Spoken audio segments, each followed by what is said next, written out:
Alright, we're back, and if you watched the video, we played Torres, 3-player game. We had Will with us. Yeah. Before we actually played that, we did a quick game with him to kind of get him up to speed on how to play it, and he picked it up real quick. Yeah. So definitely, like, in terms of ease to teach the game, it's very simple. I think one of the things that Jeb and I both really were happy about is when we first opened this box and we went through our first run through to learn how to play it.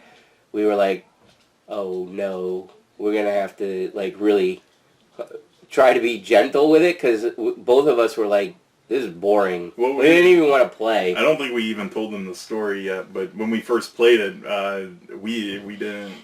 It wasn't that fun to us. Like, it was just kind of monotonous. Yeah, it was monotonous. And then, of course, when we got all done, we found out that we played it wrong. Yeah. So that was part one. So that gave us a little bit of hope. Mm-hmm. And I think both of us sitting here were like, I feel like this has got to be, like, hopefully a little bit better with another player, based on... Now, I mean, with the mechanics that you saw, like, you know, if, unless we missed something in the rule book, like, if I start on one side of the board and Jeb starts on the other side of the board in a two-player game, I got to take an entire turn to run across if I want to, like, run across the board if I want to see, you know, taking... Now, I mean, we could go back and forth on... Like, well, that's not necessarily true, Mickey. You could start here and work your way over, and by, you know, third year, you'd be close enough to do some stuff. My point is that when we added Will, played it right, and watched the back and forth with the points and everything, it went way, like, we were like, oh, this is fun. Yeah. It was a lot of fun, something that we initially opened, and of course we had Santorini in our minds too, and we both really liked that game, and this doesn't operate quite the same. And you also saw, with the exception of me, how close it was in points, and we didn't even play with the bonus cards, and that could have totally changed this game, because with the bonus cards you have basically it's pictures of have your knights in these, most of them, have your knights in, like, these particular positions on the board, and you score bonus points, and it's secret. So you could go around scoring points and then, like, ditch everything at the end of the game just to try to get your bonus points, and some of them were hefty, like 40 bonus points. Like a lot. They weren't tiny. It wasn't like, 10 points here. No, it was a good amount. Now, we didn't scour the bonus cards to, like, figure out exactly, like, is it an all or nothing bonus, or is it a per night bonus? Right. Because some of them are difficult, like points for knights around the outer edge, like literally on the outer edge of the board, just standing there. And of course, they had it all filled in, so it can't be every single spot, because you don't have enough knights to even do that. But I'm pretty sure that it was like, for each one here you got a certain amount or something to that effect. And maybe I don't know what I'm talking about, but I do know that I'm talking about bonus points that were pretty hefty and secret. Yes. So with as much fun as we had, like, just trying to figure out how to either block or go take advantage of somebody that built a giant building, or, you know, or whatever secret stash we had with our own ability cards, just having that unknown factor, I think, would have even put it up a little bit more. At least, I mean, I don't know how much I would play with the bonus cards. I kind of like the feel of, can I outmaneuver everybody else? Definitely not with bonus cards when people first play. I would say that too. You probably need at least 3 or 4 games under your belt to be able to start effectively doing the bonus cards. And to get rid of, and to get used to, like, because there's no words, and those pictures are not necessarily the clearest on what they do. So we spent a lot of time looking up the abilities. So Yeah. So that being said, I definitely give it thumbs up after playing it right. Yeah, the mistake we made was when you bring out a knight played it was we just put them anywhere. It's supposed to be there's adjacent to one of your own knights. And when we put them anywhere, that just got ridiculous. But yes, I do agree. Thumbs up when we were playing it correctly. So. Yeah, and so we were very, very pleasantly surprised because we were actually dreading getting through the review, and then we had such a good time, which you saw us playing and how close it got and how fun it was with somebody else. So I will say that even though it does say 2, and again, our 2 match, again, we did play it wrong, but just thinking back and looking at it, I personally feel like I think that this is a better game with one, because throwing that the third party in there. That third party in there really makes it like the board grows faster. There's a lot more options. Things get cramped really fast. Mm-hmm. Things get blocked really fast. Your ability cards, strategically when's the best time to use them. You can't focus on one person because you can't. If I focused on Mickey the entire time, Will would just build up and win. He would just keep going. So that part was really great. It was pretty simple rule book to get the gist of the game. It's really a shame that there was only one cheat card. Yeah, I think that was one of our reference cards. It's like, are you kidding me? There's a 4-player game. They give you one regular size card for reference, and not so bad on the abilities when you can pass around the rule book. That's not necessarily uncommon for games to have like the card references in the rule book, but just like the normal game reference type of stuff. Yeah, for what you do on your turn. Yeah, for what you can do, how much stuff costs, and stuff like that. Now, granted, maybe the thought process was like, after you've played this a couple of times, you're really not going to need it. But I'll tell you, when you're playing with your first couple of times or with new people, it's really nice to be able to have multiple. Yeah, because then it's not like, hey, can I see the card now? Right. Come on. It wasn't like it was a playing card. You couldn't have slapped 3 more of those in the pack. Yeah, unless it was some kind of error with the thing, but I don't know. So that could have been better. So that might be a little bit irritating when if you grab this game and when you start playing, to have to reference, because you will reference the rule book for those ability cards. A lot of them are like, I think I know what that means, and then you're either going to be spot on or you're going to be like, yeah, it wasn't even close. Right. I feel like so. What else? The pawns, the knights, whatever, they're not that sturdy. The bases could have been a little bit bigger. You probably saw us knock them over a few times. As long as you don't whack the entire board, you're probably going to remember where they were.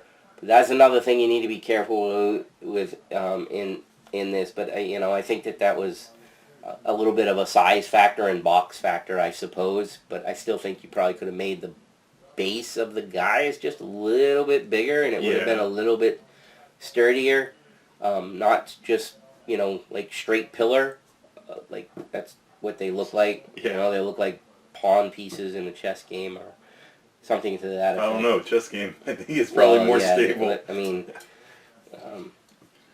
so what? Any comments? For me, I think it's more of a personal thing, but like looking at the box cover, like it's not really my kind of theme of a game. Like it doesn't draw me in, and when I looked at the back, I was like, yeah, still doesn't. It's not something I would have grabbed. Like if I was looking at a few different games, this definitely wouldn't have been the first thing I grabbed to play. And one of those ones that if somebody wouldn't have showed it to you, you would have walked right by. Right. But that's totally on my preference. It is personal preference. because I used to be horrible with that stuff in games. I still am to an extent. If the art's flashy, it'll grab my my attention. Otherwise, I have to hear people, screaming about it to be like, what's the big deal? I mean, even some of my favorite games were because of hype that I ended up. I mean, I think Terra Mystica is right behind you. I wouldn't call that a super flashy, super flashy box or a super flashy looking game either. I mean, it's pretty, but it's like, oh, that's a hex of a forest, that's a hex of water, big deal. That's like resources that are cubes or whatever. You play it and you're like, whoa. Right. And I feel like that's kind of the same thing with this, so don't let... Right. If this doesn't catch your attention, don't let the... sorry guys, kind of boring box. Don't let that I would definitely say, if you get a chance, play it, because it was definitely better than what I thought it would be. It was looking at the box. We had a blast actually when we played it. It was very, very, very surprising. Yeah, I don't know if they could like reskin this and throw something on to make it flashier. I don't know if that's... let's put some Japanese people in it so Jeb will buy the game. Some samurais, yeah. There's samurais, yeah. Who's samurai? What would you call him? Emperor? No, the Shogun. He's going to be a Shogun? Yeah. Or the Emperor. He could be the Emperor? Either one. Oh, there, now it's in. The little huts are now dojos. What? I mean, come on. There's something wrong with him. Yeah, there is. Look at my game collection. Anyhow, things to remember. We'll mention it because we did it when you first start to play. Don't jump in and think that you know it. Make sure that you pay attention to the part that says when you bring a new knight out, you actually have to place it adjacent to one of the knights of your own color that are already on the board. Yep. That's why everybody places a knight for free at the beginning of the game, so you have a place to start. Yeah. So, anyways, that was a very, very huge mistake. I don't know if anybody else has done that. I think we got cocky, going like, okay, we know the mechanics. It's similar to stuff we've already played. We got this down. We played. We got sad. We replayed and got happy. But part of that was because we made that big mistake. Other things to remember. For each year, the card tells you how many stacks of buildings to put out for each season. I mean, there's 4 available. Right. Years are broken into seasons. Oh, you're talking about... I got you. And just one thing that I think we all did once, at least, was grab from the wrong stack. What you're supposed to do at the beginning of your turn is pick one of the stacks, and that is your dedicated stack for the season. Right. And you can only pull from that. Right. So. And it doesn't matter, according to the rules, you don't have to go left to right. On your table. Like, if you're like, oh, I know that this turn I'm going to use... I'm going to use 3.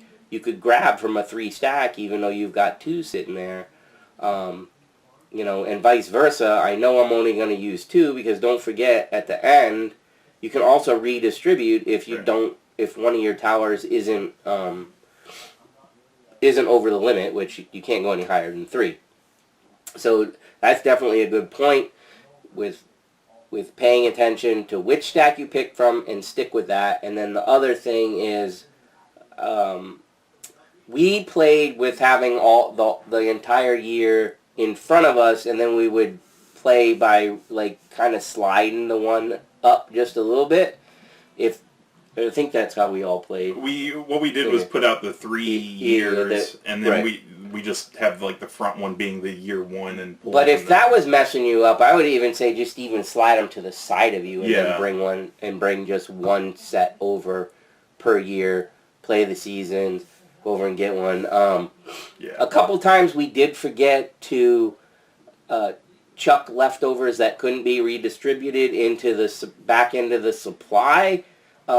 We never made the mistake so that somebody used stuff that they shouldn't have had. We always caught it, but it is something that is really easy to do, especially once the game gets really going, because you really get you're really focused on how many points am I going to get, this and that, and like even if you don't build that turn, you'll totally forget that, oh, I didn't build that turn, I shouldn't even have had that. Right. What usually catches is you look around the table and somebody else has got two, they're down to one stack and you got two and you've already had your, and they went after you and you're like, oh, I forgot to do that. It should get caught pretty quickly, but it is one of those things that easy to forget. It does tell you to do the scoring. I remembered something and forgot it, and now I remembered it. Go. The height of the building in base, relation to the base. Because while we were playing that was one thing I forgot the entire time. And there was one point where I placed the piece to make like the 4 height, and I was like, oh, wait a second, is that right? And then I counted the base and I was like, okay, I'm safe. But that was one thing that slipped my mind the entire game that I should have been paying attention to. Right. Yeah, you can't come flying out and be like, stagger step, up.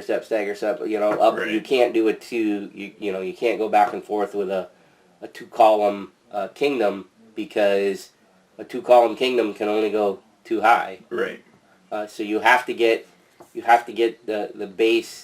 The base is wide, which is one of the things that makes the game so interesting. If you watched, is because once those bases start getting wide, somebody else's castle can come over and like, hey, you're getting a little bit too big over there. I'm going to drop this right here so that now you're done and you can't put any more pieces. Or worse, they hop into your castle and start getting your points. Hopping into the castle is actually a really big part of the strategy, is to get over there. But as it pointed out, when you start the game, and then you have to, I think that's one of the reasons why Jeb and I both found it a little boring to start with, is because neither of us were forced to have to move around the board. Right. And we just, okay, I'll put one on your castle. Huh, I got the same amount of points as you. Right. So until we got some of the special ability cards and started messing with each other that way, that's why it seemed like kind of dumb. When all of a sudden you're starting with a couple knights that are right by each other, you're going to have to spend maybe up to 3, could be even more action points just to get across to somebody else's kingdom, because that could potentially be a lot of points. Because 8 base kingdom, you're standing on level 1, that's 8 points. Yeah. That's a lot of points that you didn't have to really work for except to go stand there. That's what Will did towards the end, I think. No, he was just that's using our stuff against us. Which is, I think, going back to what Jeb said, play it a few times before you add the bonuses, because there's a lot of underlying strategy, I would say, because like you just said, you could literally kind of, I'm just gonna piddle around over here a little bit, maybe build up my ability cards a little bit, and then run across the board and use everybody else's stuff. Yep. So yeah, it's there's a lot of little things like that to remember. But all in all, I wouldn't say that the things to remember are like some of the other games where we're trying to hammer it home. Right. It's pretty straightforward. Yeah. Who would like it? Jeff says nobody would like it. Oh my gosh, we just said how much we liked it and he can't think of anybody. I can't think of myself. He can't think of himself. No, I think people who like strategy, people who like to me, there's like games that are really based off of points, and I feel like this is one, because in the beginning it's like, oh yeah, you get maybe like 20 points in the first year or something like that, and then the next year you're up to like pushing 100, and then the last year you're hitting like 200 and stuff like that. And there's plenty of games out there like that, so I think people who enjoy that kind of thing would like this. Yeah, I agree. I like and I like the fact that it's a strategy game with multiple people. Yeah. Because a lot of your strategy games are head-to-head, and this throws everybody into the pot and I think like the more that you've got going on with it, just like we said before, opens a whole lot of opportunity for many different strategies on every single turn, depending on, especially if you're we only played with 3, but you play with 4 people. Right. 3 people go around. What your initial intent could have like totally not necessarily been blown, but there's a better opportunity. Stuff You know, everywhere, yeah. right? It's also not a super complex game either. It's like once you know the things you can do, then you got to master it. Yeah, and if you really got into it, I feel like you'd probably memorize most of the abilities pretty quickly. Yeah, that stuff, after you play it a few times, like you said, you'd be able to remember it off the top of your head. Because everybody has the same, it's not like you get different abilities. Right. You get the same cards in the deck, it's just who picks what when. Yeah, I also liked, that was one of the mechanics I liked in the game, was when doing your ability cards, draw 3, pick one, and then put them back in any order that you want, because I feel like that balances the game a little better, because think about it, if you drew, all the cards are good, but like, I drew 3 cards and they were all phenomenal for the situations that were going on. I don't have to get rid of them. I can put them right back on the top, knowing that the next time I draw, I'm going to be able to get those really good cards to potentially like keep up with whoever is messing with me or whatever. And in Will's case during the game, there was one card he was hunting for, so he was able to draw the 3, and then he didn't find it, so he threw them on the bottom of his deck, and he was able to get through his deck a lot quicker that way. Yeah, I thought that was a good touch myself.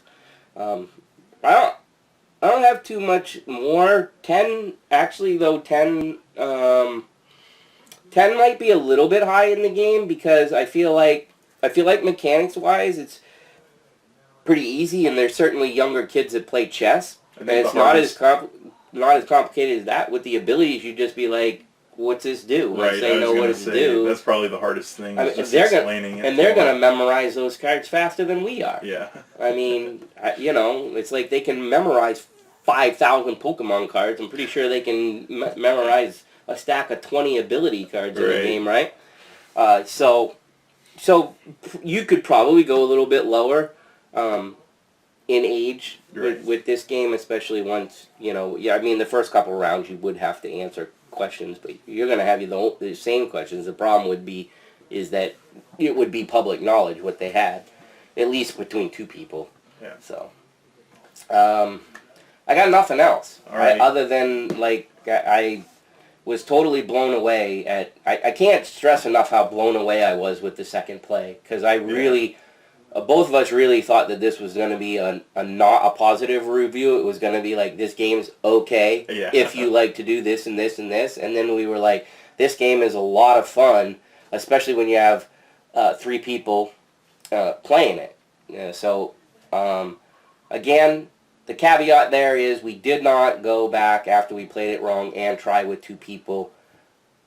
But we know with 3 people that the interaction was really good. So we're going to make that assumption that it's a better game with 3 to 4 players. Yeah. So we did it for Jungle Joust. You want to do it for Torres? Yeah, go ahead. We're sitting at 511 because I checked right before we started recording this. 550.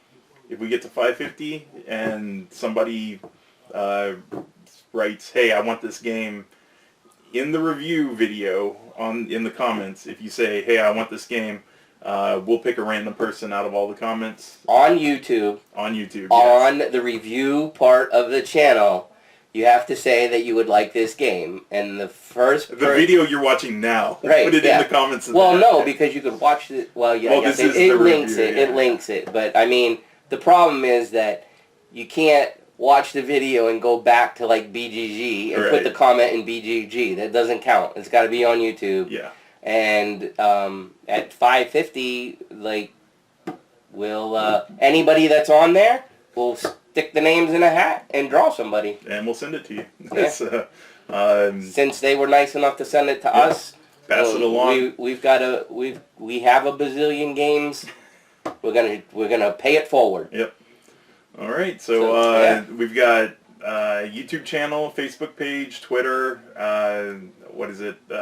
I set up I think it's like Coffee is how you pronounce it. It's KO-FI.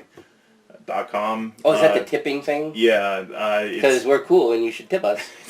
If you appreciate what we do and you want to see us do more stuff, yeah, definitely you can use that. It's like... Well, throw us a tip so that Jeb can get better stuff to record with. Yeah, that's true. The stand is like falling apart. It's not as much as the recording stuff. I mean, I don't feel like our recording stuff. He definitely could use new software though. Oh yeah, software. Software's maybe brutal. even a microphone. Maybe. Okay, this isn't a. This anyway, is. Yeah, we're not going to sit here and tell you all the things, but that would be what tips are used for. It's not going for us to buy our booze for the show. Okay. I will not let him buy booze for the show. All right, it's ko-fi.com/booze and boards. Like that's the important part. So. He'll put it in the. Oh yeah, I will. All right. Or he'll flash it on the screen. Yeah, so like and subscribe us if you enjoyed it. Check out our other videos. We got tons. We're growing the library, and if there's anything you want to see, just let us know, and we'll put that towards the top of the list. Yep, and one more shout out to IDW for sending us this stuff. We've really enjoyed doing these reviews. We have one more game to do for them. Unfortunately, this one seems like it might be a little bit difficult. It's not a difficult game, but this one is 100%, and we did play it right. Needs a few people to play it and get the feel for it, right. And it involves teaching, and so it might be a little bit before we actually get that one because anything that we can do with, pull off a review with 2 is a no-brainer. 3 is not usually too bad, right. If it's easier to teach. Right. So that being said, that comment's mostly for IDW, so they don't think that we forgot about the last game that we have, because we really do appreciate them letting us do these reviews for them and hopefully pass these copies off to you. So, anyways, that's it, and until next time. Yep. That was Torres. See you later. Boards and Booze, Booze and Boards with Mickey and Jeb.